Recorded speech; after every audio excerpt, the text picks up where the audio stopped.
Ito pa mga bossing ko ang isa sa mga subok na napakaswerte mga bossing sa pamamagitan ng napakaraming barya po natin mga bossing. Ito po, huwag kayong magpapawala ng ganito sa inyo pong tahanan. Maraming barya, mas maraming blessing na darating mga bossing.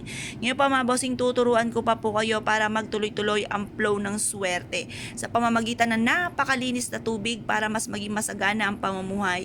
Nakakala mo'y tubig na umaagos ng walang humpay ang kaswertehan po sa inyo pong buong pamilya mga bossing. Ito po yung mabisang pantaboy ng mga kamalasan at panghatak ng napakaraming kaswertehan mga bossing.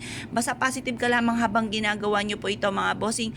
Mula sa puso ang pagwiwish, taimtim na panalangin, walang imposible mga bossing kapag po kayo ay gumawa ng ganitong mga pamamaraan.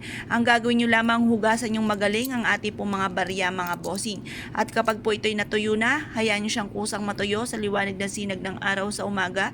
Gawin nyo po ito ng alas 7 para masungkit ang swerte hanggang alas 8 ng pagbibilad mga bossing.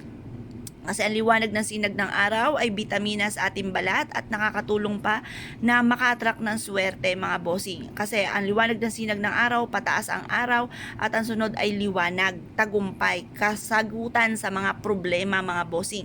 Sa gabi naman mga bossing ko, lalo na't pahapon, huwag kang gagawa mga bossing dahil hindi po yan swerte. Pero napakainam na bago ka matulog ay meron ka nang nagawang ganito mga bossing. Ngayon pa mga bossing, ang gagawin nyo lamang mga bossing ko ay mag-wish ka. Bawat barya mga bossing ko ay mag-uukol ka ng panalangin. Halimbawa ito mga bossing ko, sabihin nyo po dito sa pamamagitan nitong baryang ito, ako yayaman at magiging matagumpay, magkakaroon ako ng napakaraming pera. Sabay shoot mga bossing. Tapos sabihin nyo rin po dito sa pamamagitan ng baryang ito, matutupad ko lahat ng aking mga pinapangarap, magkakaroon ako ng negosyo, nandito na ako yayaman.